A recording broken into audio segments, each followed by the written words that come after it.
সালাতাম আলা রসুলিল্লাহ আলা আলিহি ওসাহবিহি ওমান ইহতাদা বিহুদা।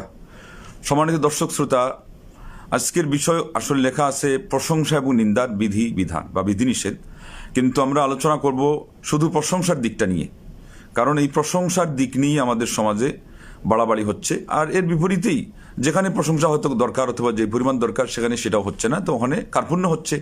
তো যাই হোক, আমরা অন্তত এই দিকটাই আজকে ফুটিয়ে তোলার চেষ্টা করবো। আমা তৌফিক ইল্লা বিল্লাহ, আলাইহি তাওয়াক্কালতু ওয়া ইলাইহি উনীব। সূরা নাজমের ৩২ নম্বর আয়াতে আল্লাহ বলেছেন, ফালা তুযাক্কু আনফুসাকুম হুয়া আ'লামু বিমান ইত্তাকা।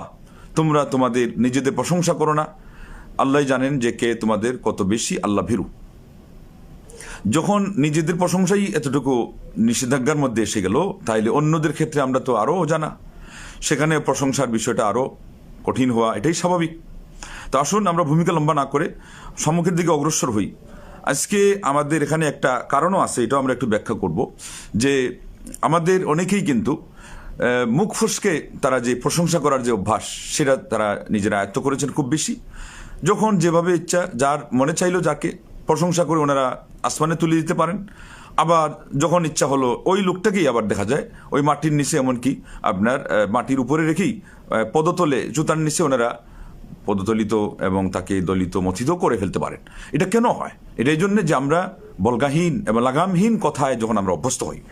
আসুন, বিশেষ করে এখন এই যে আপনার ইসলামী ঐক্য, এই ঐক্যের দোহাই দিয়ে একদল বলছে যে সেখানে শিয়া, সুন্নি, বেরলভি, দেওবন্দি এগুলোর কোনো কি করে ঠিক নাই, তারতম্য করার দরকার নেই। কেউ কেউ কাদিয়ানির কথাও বলছেন যে এদেরকে নিয়ে আমরা ঐক্য হব। তো এটার অর্থ কি? এটা হলো অসংলগ্ন একটা ধারণা এবং মন্তব্য এবং একটা আবেগ, উপচে পড়া আবেগ। তো এই এই এই ধারাতেই এগুলো এসে যায় যে যার তার প্রশংসা আমরা অনেক সময় করে ফেলি, আমরা নিজেরা বুঝতে পারি না। বিশেষ করে ইসলামের কোনো একটা প্রসঙ্গ আসলে, যখন কুফুরি শক্তি মোকাবেলায় ইসলামের প্রসঙ্গ আসবে, তখন তো সব ধরনের ইসলামপন্থী, সে নিজে বাতিল না হক এটা ছাড়াই তাকে বরং তার অস্তিত্বের জন্যই তাকে লড়াই করতে হবে। সেখানে টিকে থাকতে গেলে বাতিল শক্তির সামনে তাকে কথা বলতে হবে। তো সে বলেছে সে নিজেই কি হকের প্রতি এসেছে নাকি এসে যায় নাই। আমাদের অনেকের কিন্তু এই হুশ বুদ্ধিটা আর থাকে না। আমরা তখন মনে করি যে না, এটা হলো প্রমোট করা, এটা হলো ইদা আহসান আহাদুন ফাকুল্লাহু আহসান্ত। না, এটা এই জায়গায় যে না, যেই জায়গায় যেটা না সেটা আপনি খাটানোর জন্য তো আপনার এই জ্ঞান যথেষ্ট কিনা আপনাকে একটু আরও বিজ্ঞ প্রাজ্ঞ সিনিয়র আলিমদেরকে জিজ্ঞাসা করা প্রয়োজন। এবং সিনিয়র আলিমরা যেখানে কথা বলবেন না, সেখানে আমরা কেন এত বেশি কথা বলবো? আজকাল এত মন্তব্য আর এত বেশি প্রশংসা, ইচ্ছা হলে প্রশংসা, নিন্দার ইচ্ছা হলে নিন্দা, এই ফেসবুকের মধ্যে হচ্ছে। আগের যুগে যেগুলো আমরা দেখি নাই, কোনোদিন শুনিও নাই। এগুলো কারণ কি? এই নিজেদেরকে নিজেরা বিচারক বানিয়ে নিয়েছে। আরে ইসলাম এখন ইসলামের সাথে সম্পৃক্ত যে কোনো একটা লোকের প্রশংসা, একটা লোকের নিন্দা, এটা হলো ইসলামের উপরে তার হিসাব নিকাশ হবে। যাকে তাকে ইচ্ছা, সারা দেশের মধ্যে সবচেয়ে বেশি যার মুখ হলো ফসকা, মানুষকে কাফির ফতোয়া দিতে যে দ্বিধা করে না, সে একটা কথা বললো, এটা তো সবারই কথা। একটা অনুষ্ঠান একজনে করলো, এই অনুষ্ঠানে কি ফতে মক্কা হয়ে গেল নাকি না ফিলিস্তিন জয় হয়ে গেল? অনেক স্কলারকেও দেখছি, জানি না সত্য কি মিথ্যা, তাদের নামও ঢালাও বই প্রশংসা আর ছবি ফলাও করা হচ্ছে। আল্লামা অমুক প্রত্যেক ডিস্ট্রিক্ট থেকে, তার জন্য আমরা কি চাচ্ছেন? আগে তাকে চিনেন। এটা হলো আরবিতে একটা দোয়া বলে, আল্লাহুম্মা আদফা যালিমিনা বিযালিমিন, আল্লাহ জালিমদেরকে দিয়ে জালিমদের ঠেকাও। তো এটা ভিতরের জালিম, এটা তো আর মারাত্মক। তো আপনারা যে কেউ যার তার প্রশংসা শুরু করেন, এরপরে মুখুর যখন খান তখন ওহো কি হলো আমাদেরকে আমাদের সিনিয়ররা কেন সতর্ক করলো না, সাবধান করলো না। শুনেন, ইসলামের জন্য ইসলাম কারো প্রশংসা ঠেকায় না, ওই শত্রুদের প্রতিরক্ষার জন্য কোনো ব্যক্তির মুখাপেক্ষী না, এই কথা আগে আপনাদেরকে জানতে হবে। তারপরে জানতে হবে যে বুখারী বা মুসলিমে হাদিস আসছে, বুখারী 3062 এবং মুসলিম 1111 সিরিয়ালে, ইন্নাল্লাহা লা ইউআইয়িদু হাযা দ্বীন বিরাজুলিল ফাজির। আল্লাহ পাক কখনো কখনো এই দ্বীন ইসলামকে একটা পাপিষ্ঠ মানুষ এর মাধ্যমেও তিনি সহযোগিতা দিতে পারেন। তাই বলে পাপিষ্ঠ তো আর ভালো হবে না। পাপিষ্ঠ পাপ থেকে তওবা না করা পর্যন্ত সে তো ভালো হবে না, সে ঢালাওভাবে প্রশংসার হকদার হবে না। আল্লাহ রাব্বুল আলামিন তার মাধ্যমে আল্লাহর দ্বীনের সাহায্য করতে চাইছেন, আল্লাহ করছেন, ইচ্ছা। এরপরে আরো কিছু বিষয় আছে, আমাদের অনেক সময় আমরা এটা খেয়াল করি না। কোনো সময় আপনি দেখবেন যে কিছু মানুষ আছে যে ওরা এই বেদাতি এবং বাতিলপন্থী, কিন্তু ওদের ভাষা আবার খুব উচ্চাঙ্গের এবং স্পষ্টভাষী। এটা হলো তার সৃষ্টিগত, আল্লাহ দিয়ে দিয়েছেন পরীক্ষা। সে ওই ভাষাটা ওই ওই যোগ্যতাটা সে কোথায় বের করছে। আবার কখনো কখনো তার ঐশ্বর্যশালিতা, তার সেই মানে দ্বিশক্তি, দূরদর্শিতা, দৃঢ়প্রত্যয় এবং তার যে অটল এবং সেই পদপ্রজ দৃঢ় থাকা বাতিলের মোকাবেলায়, এটা হতে পারে, এটা আল্লাহর প্রদত্ত। একদল দেখছি যে তার কথা মনে হচ্ছে যে ওয়াহি আসতেছিল, মানে আল্লাহর পক্ষ থেকে আসতেছিল, ওটা শয়তানের আখড়া, ওখানে আবার ওয়াহি আসবে কিভাবে? ওইটা হলো শুকনা আর এটা হলো ভেজা, ওইটা স্বজাতীয়, একটা বিজাতীয়, এটা হলো স্বজাতীয়, কিন্তু এ তো মারাত্মক। হকপন্থী আলিমদের নাম আসলেই কাফির ছাড়া কিছু বুঝে না।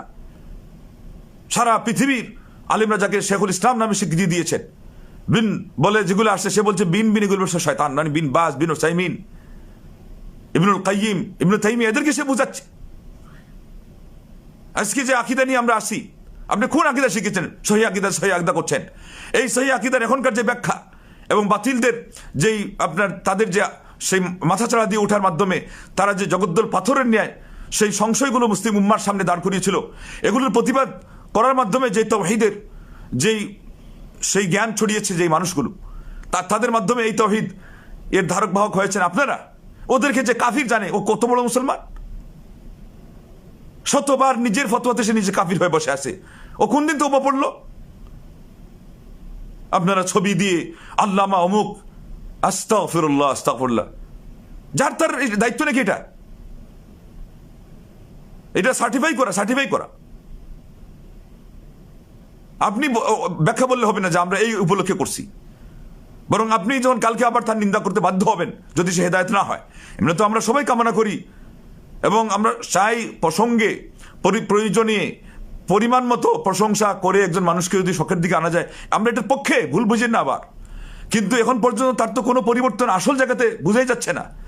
কালকে আবার যখন আরেকটা কথা মারাত্মক ফাঁস হবে এবং তার তো সেই ভাইরাল হয়েই আছে কঠিন কঠিন মন্তব্য, তখন আপনারা কি বলবেন?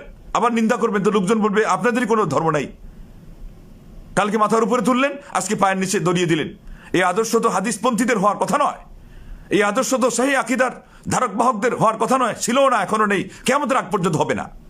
অতএব নিজেদেরকে শুধরান আগে। একটা কথা বলল, কিন্তু বললেই হলো, লাইসাতি আন-নাইহাতু কাসুকলা, সন্তানহারা মায়ের কান্না এটার মতো কখনো ভাড়াটে সেই যে মহিলা কান্না করে, এটা হতে পারে না ওর কান্নার মতো। তো একটা পরিস্থিতির শিকার হয়ে বিশেষ কোনো প্রসঙ্গে ইসলামের পক্ষে কোনো একটা কথা বললেই সে নিজেই যেহেতু ইসলামের সঠিক আকীদার ধারক বাহক না, মারাত্মক পর্যায়ের হকপন্থীদের এবং সত্যের সে শত্রু এবং বেদাতি একটা আপনার মার্কামারা এই ধ্বজাদার, সারা বাংলাদেশের মধ্যে মারাত্মক পর্যায়ের একটা অপসংস্কৃতি চালু করেছে, স্টেজের মধ্যে গালমন্দ করা এবং কুফরি ফতোয়া দেওয়া। আগে একদল দিয়েছিল, কিন্তু এখন তো কথা চলছে ফেসবুকের মিডিয়ার, তো মিডিয়ার মধ্যে সেই সবচেয়ে বেশি এই অপসংস্কৃতির সে সূচনা করেছে। কোথায় কোথায় কাফি ফতোয়া দেওয়া, আপনারা প্রশংসায় পঞ্চমুখ হয়ে যাবেন। আল্লাহু আকবার। ওমান ইয়াসনাইল মারুফা ফি গায়রি আহলিহি ইয়াকুন হামদুহু দাম্মান আলাইহি ওয়া ইয়ানদামি। এটা আপনাদের সুবিধার্থে বলছি, শুনেন আরবি ভাষী কবি কি বলেছেন, তারা হলো জ্ঞানী গুণী। যে ব্যক্তি অপাত্রে ভালো কাজ করলো, ভালো কথা রেখে দিল, প্রশংসা করলো, তার সেই প্রশংসা একদিন তার জন্য নিন্দার কারণ হবে এবং সে একদিন লজ্জিত হতে হবে। তাইলে লজ্জিত যাতে না হন সেজন্য আপনাদের জন্য সাবধান বাণী। এবং এটা কোনো একটা বিষয়কে কেন্দ্র করে নয়, আর অনেক ঘটনা এরকম অতীতে গিয়েছে যে আপনারা প্রশংসায় পঞ্চমুখ হয়েছেন, এরপরে নিজেরাই আবার এর বিপরীত মন্তব্য দিতে বাধ্য হয়েছেন। এগুলো যেন না করতে হয়। এখনো আরো অনেকের ব্যাপারে আপনাদের অনেক মন্তব্য শুনতে পাচ্ছি। একজন মানুষ ভালো করলে আহসান, এটার পক্ষে আমরা বলেন, কিন্তু কে বলবে? প্রশংসাপত্র তো মূলত ঊর্ধ্বতনরা দেয়, তারা একটু জেনে শুনে না দিবে, একটু বুঝে শুনে দিবে। আপনি ইসলাম প্রচারে একটু আগ্রহী হয়েছেন মাত্র, ইসলাম জানার চেষ্টা করেছেন মাত্র, নিজেকে স্কলার এর আসনে বসিয়ে দিলে কেমনে হবে? ভুল তো হবেই। এবং দুর্নাম যাবে কাদের ঘাড়ে? সকল স্কলারদের ঘাড়ে, সকল আলিমদের ঘাড়ে, হকপন্থীদের উপরে।